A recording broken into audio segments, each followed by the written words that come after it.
Hi, hello, bright morning all. I am Sriram from Kerala JPH School, H. Nirmanuru of Prakasam district. Today's story is The Fox and the Stork. One day, a selfish fox invited a stork for dinner. Stork was very happy with the invitation.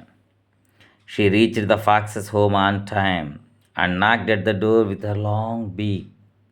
The fox took her to the dinner table and served some soup in shallow bowls for both of them. As the bowl was too shallow for the stork, she couldn't have the soup at all. But the fox licked up his soup quickly. The stork was angry and upset, but she didn't show her anger and behaved politely. To teach a lesson to the fox, she then invited him for dinner the next day. She too served soup, but this time the soup was served in two tall, narrow vases. The stork devoured the soup from her vase, but the fox couldn't drink any of it because of his narrow neck. The fox realized his mistake and went home famished. Moral of the story: a selfish act backfires sooner or later. ఈ కథను ఒకసారి తెలుగులో చూద్దాం. ఒక నక్క మరియు కొంగ.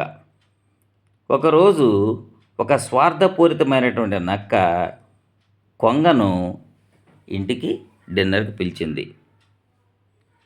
ఆ ఆహ్వానానికి కొంగ చాలా సంతోషపడి నక్క ఇంటికి చేరింది సరైనటువంటి సమయంలో. వెళ్ళి తన యొక్క పొడవైనటువంటి ముక్కుతో తలుపు తట్టింది. నక్క వచ్చి కొంగను డిన్నర్ టేబుల్ దగ్గర తీసుకెళ్ళి సూప్ని ఒక వెడల్పాటి లోతు తక్కువగా ఉండే పాత్రలలో ఇద్దరికీ కూడా సర్వ్ చేసింది. అయితే ఆ పాత్ర బాగా లోతు తక్కువగా ఉండేసరికి కొంగ తాగలేకపోయింది. నక్క మాత్రం తన యొక్క సూపుని చాలా త్వరగా తాగేసింది. కొంగకు బాగా కోపం వచ్చి అప్సెట్ అయింది. కానీ ఆ కోపాన్ని మాత్రం ప్రదర్శించకుండా మర్యాదగా ప్రవర్తించింది. ఎలాగైనా సరే నక్కకు గుణపాఠం చెప్పాలనుకుని తెల్లవారి తన ఇంటికి డిన్నర్కి ఆహ్వానించింది. కొంగ కూడా సూప్ని సర్వ్ చేసింది. అయితే ఈసారి సూప్ని 2 పొడవాటి కూజా లాంటి పాత్రలో సర్వ్ చేసింది. కొంగ మాత్రం తన యొక్క పాత్రలో నుంచి సూప్ని త్వరగా తాగేసింది. నక్క మాత్రం తాగలేకపోయింది. కారణం తన యొక్క మెడ. ఇప్పుడు నక్క తన యొక్క తప్పును తెలుసుకొని ఆకలితో ఇంటికి వెళ్ళింది.